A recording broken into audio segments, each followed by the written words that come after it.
Estoicos, epicureus e céticos.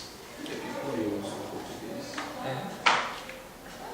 Discípulos de Epicuro e céticos.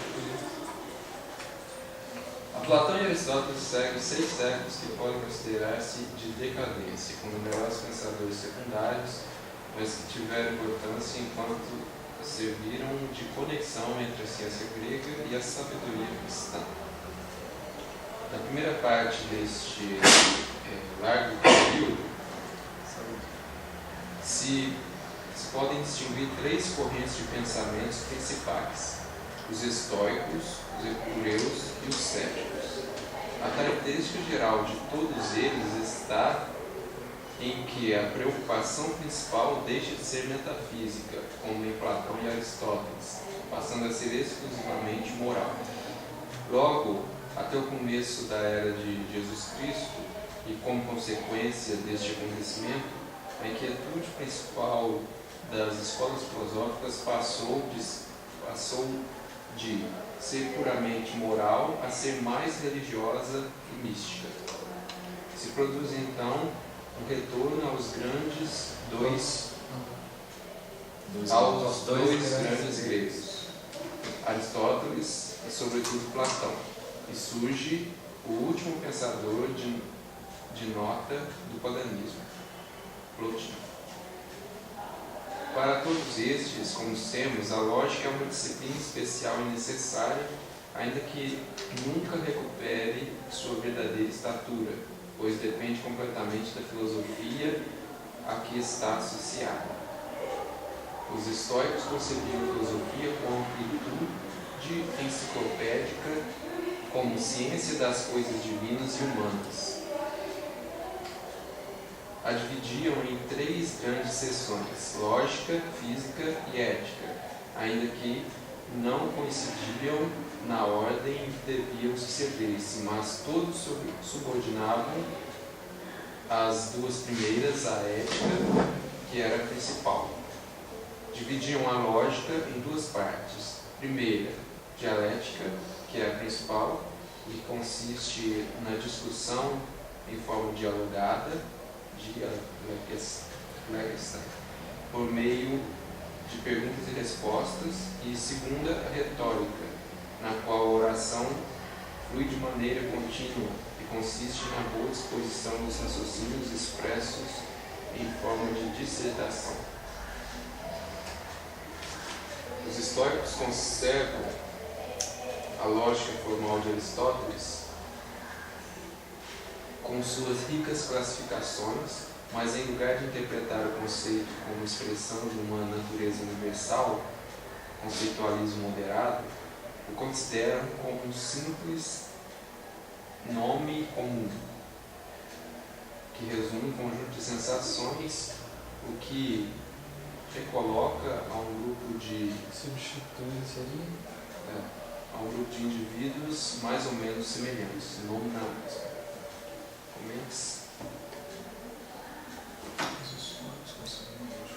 Eu acho que ele está falando dos estoicos, que seriam nominalistas, é isso?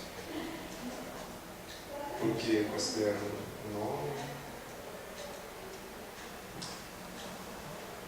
Nominalismo não é depois pega o Duns Scott lá na frente? Ele já é idade média, né? Mas ele retoma. Também, mas A base já estava aí. Isso, todos os erros, assim. É o nível da eclesiástica, né? Nada de novo debaixo do sol. Nada de novo debaixo dos sóis. Do sol. Do sol. Então, eles não tinham mais conceitos, tinham só nomes, conjunto de É sensações. incrível como é que repete. Mas é igual a história das heresias. Assim. Você começa a ler assim, é tudo repetido, tudo. Você vê as heresias. E aqui ele está falando antes que você aqui, às vezes repete, mas não. Repete, mas dá outra nuance, né? Mas assim, repete sem querer. As pessoas não sabem que está repetindo aquilo. Aquela coisa antiga. Então parece uma heresia aí. Parece que é novo, descobriu a roda. É a ironia do. Se você escutar o filósofo Mário Ferreira dos Santos, tem um áudio dele que é interessante. Ele está falando que Fala que estuda-se filosofia, Platão, Aristóteles, no máximo vai até Plotino, aí dão um salto imenso, vão parar direto em São Paulo. Passam rápido em São Tomás de Aquino, aí descem lá em Descartes, aí ele fala assim, eu não lembro qual filósofo desse, o francês eu lembro de dizer assim, você sabe como é que é, né? Porque francês é irônico, uma ironia. Francês tem que gostar de filósofo francês. Então, francês só lê Descartes. Descartes para frente. Então, quer dizer, se você toma Descartes como um padrão, depois dá o salto entre Aristóteles e Platão para Descartes, você vai esquecer um mundo de gente ali, 1000 anos, mais de 1000 anos. Os filósofos modernos também, eles têm a ousadia de querer fazer uma filosofia assim, sem colocar as bases assim, nos pensadores pregressos. E São Tomás, por exemplo, ele lia tudo, ele sabia tudo que tinha na mão dele, assim, né? Então ele constrói a filosofia. Ele até tem uma citação muito bonita, né? Não sei agora a hora, não sei se é o comentário das sentenças. Ele fala assim, então se contempla todo o trabalho que os filósofos, os pensadores fizeram assim, ao longo dos séculos, assim, algo de grandes tinha sido feito, né? Porque assim, ele vê aquela grandeza mesmo assim, do pensamento sendo construído, assim, mas com Sócrates, Platão desenvolve, Aristóteles desenvolve, Plotino mesmo assim, contribui bastante para bastante coisa, Santo Agostinho. As próprias heresias, elas são boas. Elas matam a dúvida, né? Nesse sentido é um grau de precisão, assim, né? Porque o padre aqui ele fala na introdução. São bons nesse sentido, né? Sim, entendeu? Entendeu? Que o bom tomista, assim, ele pede argumentos contra aquilo que ele defende, assim, para fazer a verdade brilhar mais, né? A dinâmica que São Tomás usava era essa. Nos teológico. Ele ficava procurando quem discutisse. O pensamento, parece que o pensamento humano, desvinculado do judaísmo e do cristianismo, ele faz volta, né? Ele fica num círculo fechado, entendeu? A única coisa diferente disso tudo ali é o judaísmo e o cristianismo, que não repetiu. É porque ele disse aqui na época de decadência, Aristóteles chegou assim, num grau que ninguém mais conseguiu ultrapassar. Aí eles começaram a descer. Assim, já que não passa mais aqui, vamos inventar outra coisa. Esse cara, o nominalismo, né? Essa coisa só da retórica, de discutir sem importar se é verdade ou se não é. Mas o próprio cristianismo ele não é uma evolução do Aristóteles. Ele tem pontos em comuns com Aristóteles. Sim. Mas ele... Só que a grande diferença do cristianismo é que ele tem, na parte filosófica, ele aproveitou tudo que era verdadeiro e ainda deixa aberto a fé ainda. Que é assim, aonde eu não alcanço com a razão, está em Deus. E rechaçou os erros aristotélicos. Aí as filosofias modernas e as daqui mesmo, os estoicos já não estão importados com o transcendente. Eles querem ficar aqui assim. Eu gosto muito daquela. Você falou da heresia que está repetindo. O Chester falou muito bem disso. Que heresia que é cobra pelo próprio rabo, a gente tem esse símbolo. Né? Isso, o Chester fala. O círculo, um círculo infinito daquilo aí que não sabe que é a porcaria. Enquanto o cristianismo é o quê? A cruz. É a cruz que vai para o infinito, para cima. Pra lá. O outro fica fechado. Só que é como o Márcio falou, esqueceram da uma parte dela, só estão olhando. O próprio símbolo, ele já. O próprio símbolo, e o símbolo é isso, né? Exatamente. Ele já reflete a essência do hinduísmo, né? O Yang, o Yin, tem aquele. Está tudo dentro disso aí. O gnose é eterno. O mito do. Juliana. Por isso. Eles gravaram no Nepal, o budismo, aquelas coisas lá, aquele budismo cheio daqueles. Parece que hoje vai ser um pouco. Sobre o quê? Budismo. Essa é moda. Tá moda agora. Mas é meio chato a novela. Vai ter uma novela assim agora? Vamos ver eu tive em São Paulo semana passada, né? A coisa cada vez está pior. Eu estava lá. Vou fazer um intervalo. A moda em São Paulo que ele falou, tem data dos cartazes assim, a moda de verão. Sabe o que é a moda de verão? É a microsai, né? Nem imagino isso, é a microsai. Olha, na verdade, calcinha só. Tirar Então, lá em São Paulo está se anunciando Microsai. nas lojas de roupa. Mas não mostra o que é, não? Não, só dava moda de verão, microsai. Deve ser Só uma escreveu, blusa. não se sabe se vai sair dessa Na Paulo. verdade, é um macro cinto que elas vão usar. Não é um microsai, é um macro Eles cinto. vão voltar aqui, porque... Vamos voltar aqui, nós estamos saindo do nosso... Fala aí, Epicuro. Aí tem tudo a ver com o Epicuro. Epicuro e sua escola dividiam a filosofia da mesma maneira, mas segundo seu conceito materialista e empirista. Só davam valor à ciência enquanto servisse para conseguir a felicidade nesta vida. Primeiro punham a canônica ou lógica, que trata do conhecimento e das normas e critérios para distinguir o verdadeiro do falso. Esta se subordina à física, que busca dar uma ideia da realidade com o fim de liberar o homem do temor ao destino, aos deuses e à morte. E a física se subordina à ética, que trata dos meios de alcançar a felicidade. Aí, primeiro materialista. Ainda que o ceticismo conjuga o verbo aí que Tenha sido e será sempre uma reputação do homem. é do homem ante a dificuldade de ceder à verdade. O primeiro em sustentá-la como atitude filosófica foi Pirro. Também caiu em um ceticismo moderado, a academia platônica em sua discussão com o dogmatismo dos estoicos. Mas, em geral, o helenismo não sucumbiu completamente no desalento, porque, ainda que nenhum sistema se sustentasse ante a crítica, sem embargo, era evidente que se possuíam muitos elementos de verdade. Por isso, nos séculos em torno do advento de Cristo, o que predominou foi uma atitude eclética, na que cada um tomava dos diferentes sistemas o que lhe quisesse. Esse ecletismo é o shopping é filosófico. Muito atual, isso que eu falar. Esse é o shopping filosófico. Tá vendo? Principalmente Shopping esse discurso Aqui é um filosófico, pouquinho diferente, assim. Mas o que acontece no discurso de filosofia é isso, assim, não formam filósofos, formam ecléticos, assim, sabem um pouco de cada filosofia, mas não sabem construir o Mas perfil. eu acho que é um pouco diferente, assim, nessa época aqui, esses ecléticos, assim, que eles falam, teve uma corrente até filosófica, assim, dos ecléticos, né?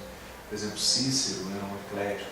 Não que eles fizessem igual hoje em dia, assim, a pessoa faz, né, que então hoje vou fazer meditação budista, vou comer... Tipo a nossa amiga. Exatamente, vou virar muçulmana E amanhã eu vou na missa. Exatamente, amanhã eu vou na missa porque eu gosto muito do canto gregoriano, assim, só para agradar o ouvido, assim. Não é desse jeito assim não, na época assim, o que acontece? As pessoas realmente procuravam a verdade e elas viam que nenhum dos sistemas assim era perfeito ao ponto de cumprir aquela finalidade, né, do sistema, assim, de definir por completo. Tinha uma definição de São Tomás, assim, tudo. Então, o que acontece? As pessoas buscavam a verdade pegando os vários sistemas, assim, algumas coisas. Mas o cético ele já desdenha essa Você verdade, acha né? que você está falando Ceticismo. A escolástica que vai depois definir, assim. Hoje em dia, assim, é uma atitude diferente, porque hoje em dia a pessoa não quer a busca da verdade. Aliás, hoje Hoje ela em dia nem a pessoa quer... desacredita que existe a verdade. Exatamente. A pessoa quer talvez verdade um não sentimento, uma anestesia, ou então uma sensação de bem-estar, ou então uma qualidade de vida, alguma coisa assim. E aí ela busca isso nesses vários elementos. Assim. Então talvez seja um pouquinho diferente. Esse Assim. desdém da verdade já é... Essa é minha verdade. Essa verdade, É não a é? sua opinião. Tem esse... E o Pilatos era um cético, né? Deu assim. Porque quando ele pergunta para Cristo o que é a verdade, uma... Então hoje seria Uma coisa, hoje seria um ecletismo mais Eu só acredito que é verdade. Mais um relativismo, né? Pois é. Pela subjetividade. Porque o ecletismo em si, Hoje está ele possível, não né? Tá não tem, possível né? entender o Não que teria ele assim pra... Não entendeu, o cara ficou em choque. hoje Porque o relativismo. Pedro falou isso, aí, depois ela... como Pegou é relativo, você sim pode mesmo, buscar o é. que quiser, onde quiser.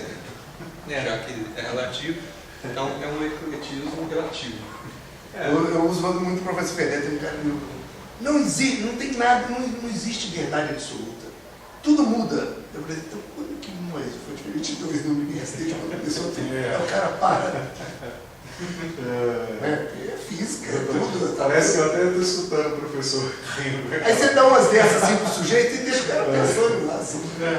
Me fala quando que isso aí muda. Você pergunta Não uma existe vez. verdade, ó. Então isso que você está falando não é verdade. Não é isso aí. É isso aí. Mas esse relativismo, ele tem um pé no ceticismo. Eu acredito que sim. Porque o cético, como ele não consegue acredito. alcançar a verdade, Mas o o relativismo ele já fala assim que a verdade em si ela é indefinível, né? Assim, o relativismo ele fala que tem a verdade está em tudo, assim, né? Então, Pouco não importa se haja verdade. O cético ele fala isso. importante é armar. Eles falam hoje no chavão. Ele não possa Ter acesso à verdade. Que a verdade existe, mas ele não, a gente não pode ter acesso. Se fosse a verdade em relação a Deus, é uma vitória. Pode não. Que repete quem lá pra frente? Repete isso? O próprio Kant, né? O Kant ele não fala que a gente não pode ter acesso à essência, à verdade das coisas? O Kant eu acho que é um ruim, não sei nada dele. Kant, eu acho que nem os Ele cientistas repete sabem. isso Assim. Nem ele sabe. Não, ele só era. O cara estuda 30 anos, o cara Não, mas nem ele sabe. Porque você já tenta ler um sujeito Não desse. consegue. Aquele pai que Consegue escreveu não, o só Engels de modernismo, ele fala assim, que na Alemanha, para um filósofo fazer sucesso, ele tem que escrever de maneira assim que ninguém compreenda. Eu já notei isso, porque ler Nietzsche para você ver, você não consegue entender o que o cara quer falar. Mas Aí no final você aceita, aí tá falando. fácil. Nietzsche é filosofia de adolescente. Você fica lendo Nietzsche, Paulo? Não fica lendo Nietzsche, não. Mas em compensação eu não leio nada de cabala, nada de... Ah, nem eu. Olha só. Eu acho que desses filósofos modernos que você está falando, o Kant, na minha opinião, seria um dos que escaparia dessa crítica de não clareza. Eu acho que ele é um dos únicos aí que ainda tem um de honestidade, bastante, na verdade, bastante honesto. O problema, eu acho, de Kant, por exemplo, desconhecia a escolástica. Né? Ele conhecia a escolástica para ler os manuais do outro. Então, ele não tinha tanto conhecimento para...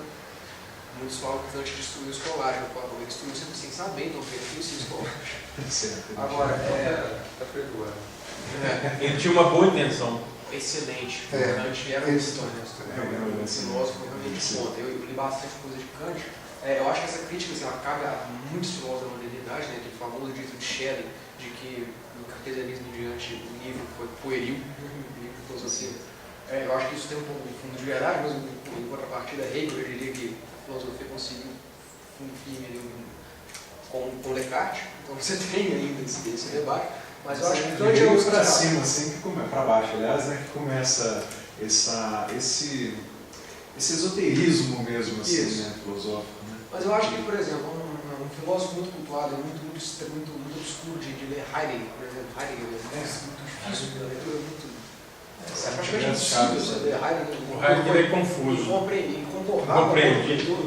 Eu leio, você Eu lê... já tentei entender alguma coisa, alguma não coisa. consigo. É muito estranho. Em relação ao ceticismo, eu só queria pontuar duas O coisas. Heidegger hoje em dia é o que os padres mais gostam, assim, de ler. Psicanalista, É mesmo? eu acho mesmo. Assim, vai ali na voz, assim, você pede alguma coisa de São Tomás, assim, não acha não, agora Heidegger você acha tudo lá. Agora, em relação ao ceticismo, eu só queria pontuar duas coisas que eu vejo na academia, que o ceticismo é o que mais faz fama na academia, na área de filosofia. Faz muita fama. É o que mais faz. É um discurso muito confuso, muito contraditório. E eles acham muito bacana essa contradição. Desculpa, tá aqui, mas é porque o discurso deles assim, é como se fosse o lema dos céticos, né? Eles se dizem irônicos e cestistas, né? O sexto empírico. A influência da academia veio do Oswald Porchat lá, da USP e do Plínio, enfim, eles têm um discurso que é o seguinte, e contra qualquer tipo de dogmatismo, inclusive eles mesmos. Aí eu falo, mas então não tem sentido. Um dogma e contra o dogmático. Se eu não me engano, o senso empírico tem uma... É um dogma ser contra os dogmas. Uma metáfora do senso empírico, que ilustra isso, é uma metáfora do laxante. Ele toma um laxante, que aí ele manda embora o dogmatismo e ele mesmo... Nossa, Ele toma junto, vai junto. ele vai junto. É igual, por exemplo, você lê David Hume. Eu acho que eles são laxantes sempre, né? Por causa que as filosofia que eles fazem. Ele falou muito bem. Até Kant foi muito honesto. O problema de Kant é que ele não estudou esse filósofo. Então Esse é o grande problema. Agora os outros não, eles estão chutando o balde mesmo, literalmente. O Kant ele tem uma ligação com o ceticismo? Não, ele ficou perturbado com o ceticismo do David Hume. O David Hume, ele diz que o David Hume acordou, despertou do sono dogmático, ele era um racionalista convicto. Ele ficou assustado com aqueles argumentos do David Hume, principalmente quando o David Hume fundamenta o princípio de causalidade, que é um dos mais utilizados na metafísica, se não o mais importante. O David Hume fundamenta isso no hábito do ser humano. Aí o Kant ficou assustadíssimo com isso e tentou, quer dizer, o Olavo, em umas aulas do Olavo... Mas isso aí, o Kant tentou justificar o cristianismo e acabou caindo no Kant. Ele tentou justificar o negócio e se envolveu. Mas eles são contrapontos um ao outro, porque eu sempre vi o David Hume com o Kant. Kant é uma inspiração. Mas eles é o mesmo enfoque, não é não? Olha, é um debate. O Ricardo Vélez, professor daqui, ele fala que o David Hume é um que mudou a perspectiva transcendental. É uma visão muito dele. Eu nunca vi ninguém falar isso, só o Vélez, entendeu? Mas, de fato, o que proporcionou a filosofia crítica do Kant foi o David Hume. Se não houvesse o David Hume, não haveria crítica razão pura, não haveria crítica razão pura, haveria os críticos pré-críticos e tal. Então não haveria, por exemplo, uma distinção tão radical de entendimento, acessibilidade de entendimento, isso que você comentou aí, a impossibilidade de você ir à essência da realidade. Isso não haveria em Kant, haveria ainda um acesso à coisa em si, não ao mundo fenomênico, fundamentado nas formas de intuição pura do sujeito, aquela coisa toda. Mas então um é consequência do outro. Claro. É assim que eu sempre entendi. Claro. Eu considero assim também. Mas muitos tendem ainda a falar assim, porque na verdade tudo está ali no argumento da causalidade. Mas não era um cético, no sentido de que é impossível eu ter acesso... É aquela famosa frase do Kant, né? Eu tive que dar lugar à fé, eu tive que suprimir a razão para dar lugar à fé. Parece que usa o ceticismo como método. É um método. A modernidade de antes, o ceticismo não é um método. O cartesianismo O Kant é isso que ficou na até questão a dos jargões, né? O importante é perguntar, né? O Kant para o protestantismo, porque São Tomás foi para o catolicismo. Ele era protestante. Ele era protestante. Na verdade, o protestantismo nunca entrou na igreja. Como diz o Olavo, assim, o Kant nunca saiu da cidade, da casa dele. A visão dele era muito fechada, ele nunca saiu da cidade. Mas uma das críticas do Ricardo Vélez ao Olavo é que a visão do Kant, que o Olavo tem sobre o Kant é muito pesada e muito pesada. Mas Kant, eles falam na biografia dele, eles falam que, por exemplo, ele passeava de tarde, ele fazia um passeio sempre de tarde. E a pessoa ajeitava o relógio assim para a hora que ele aparecia, porque era sempre o mesmo horário, era sempre o mesmo traje que ele estava levando. Nunca saiu da cidade dele. É Kant que fundou a nossa modernidade, né? Não Descartes. Porque é em Kant que há, por exemplo, a saída da filosofia escolástica, que no escolasticismo a filosofia é uma técnica, uma habilidade, né? O que você tem uma habilidade para viver. E em Kant ela toma uma posição cosmopolita.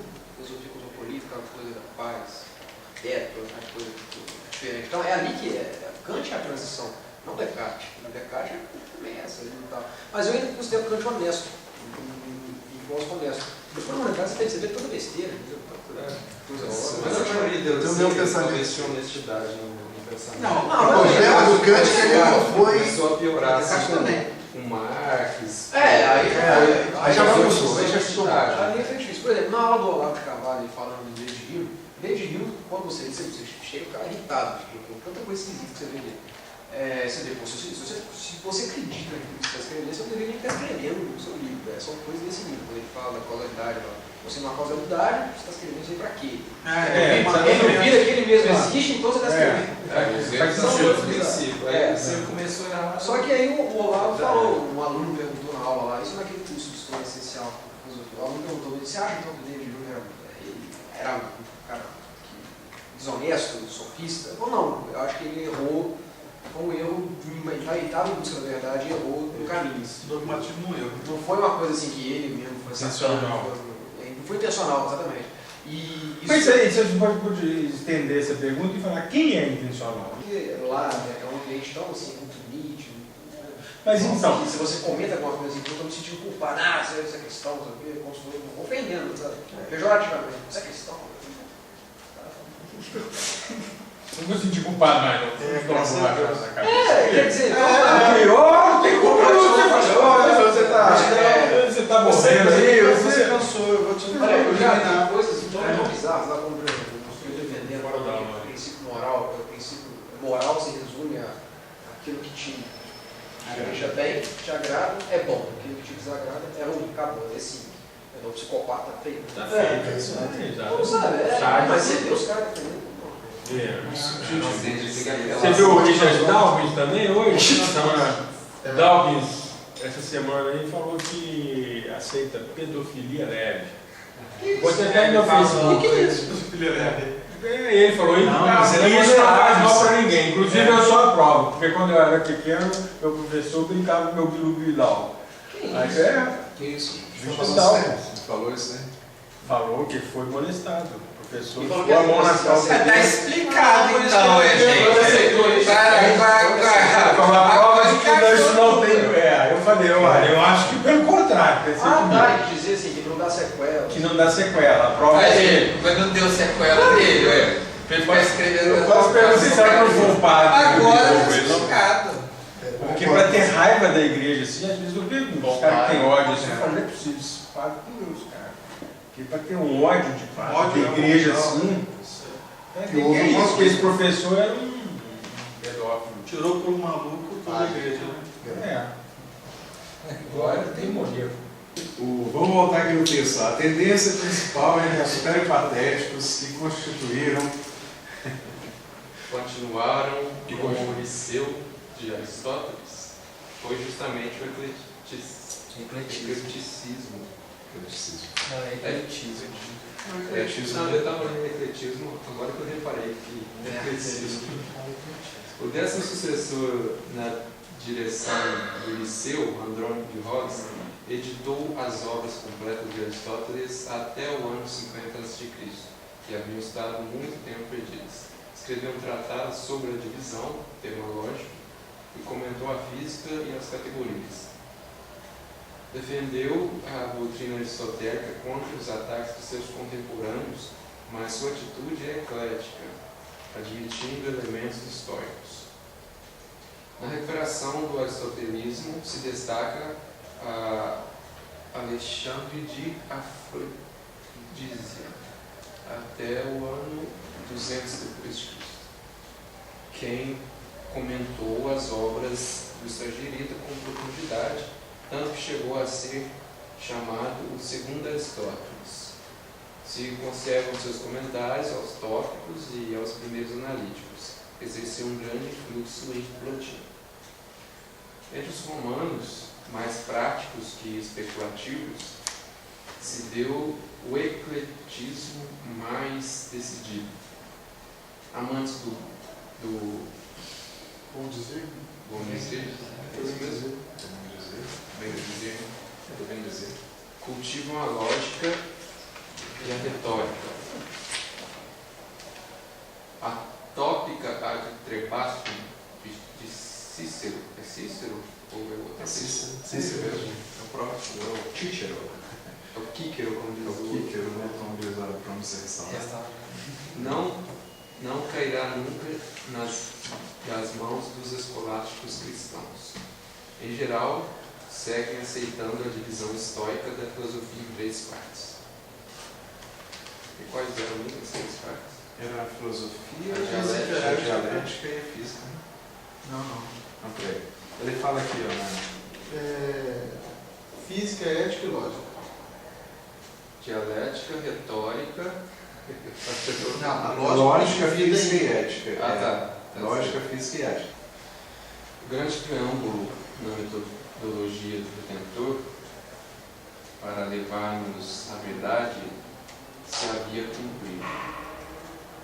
Isso é interessante, assim, gente, só comentar que você vê como é que é a graça de Deus, assim, ele mesmo tendo reservado um povo eleito, o povo de Israel, né, tendo diretamente assim, dado a revelação, assim, ele cuida dos outros povos também, ele cuida das outras nações, assim, mostrando a verdade, assim, até por um desenvolvimento natural. Então, assim, não que foram 2 revelações em paralelo, não, mas assim, a história humana ela tem isso aí, é uma preparação para o cume da história, que é nosso Senhor Jesus Cristo, que é a encarnação do Verbo, né? Tanto da parte do povo escolhido, do povo judeu, quanto da parte dos pagãos, assim, que eles foram preparados, assim, com séculos e séculos, assim, de desenvolvimento da filosofia natural, né? Então, a parte filosófica e a parte da revelação, assim, elas, na verdade, elas se complementam, porque é a mesma coisa, é a verdade. A verdade ela pode advir do raciocínio natural ou pode advir assim, da revelação divina, mas a verdade é verdade. A verdade ela nunca é conflitante. Assim. Por isso que filosofia e teologia nunca são conflitantes. Assim. Aquilo do Sigério de Brabante, né, que ele falava na Idade Média, que São Tomás já chuta ele para escanteio. Né, ele fala que existiriam 2 verdades assim, na filosofia e na teologia. E São Tomás já fala assim que esse Sigério Brabante era bom para enganar assim, os meninos lá assim, que ficavam lá, os adolescentes que ficavam atrás dele. Assim. Exatamente, assim, mas que fosse discutir com alguém de peso igual a ele. Assim. Você dava bem com esse cara. Estudava no São Tomás, assim, ele era meio bravo. Assim. Hoje todos os caminhos dão em Roma, antes dava em Belém. Pois é. Essa duplicação da verdade ela acontece hoje tem 4 tetra. Na verdade, não é uma duplicação, porque a verdade é única. Não, eu sei, mas agora o acesso à verdade. As vias, exatamente. Porque você falou do Brabante, o Pascal também tinha algo parecido, que tem a verdade da ciência e a verdade da fé. Sim, quer dizer, caminhos diferentes. Sim. Pascal falava, né, assim, deixando de lado a razão e deixando o coração falar alguma coisa assim. A verdade religiosa é ética. Então, eles têm sempre essa quebra. É uma esquizofrenia, na verdade. Esquizofrênico é aquele assim, esquizofrênico, né? A quebra do pensamento, assim, a quebra da cabeça. Assim. Então, a pessoa que pega e fala que tem uma coisa pode ser verdade, mas também não pode ser verdade, é um esquizofrênico. Assim. Pois é. Falar, isso daqui é mel de caju, mas também não pode ser Coca-Cola. Uma coisa assim, é uma quebra. A sociedade tem uma situação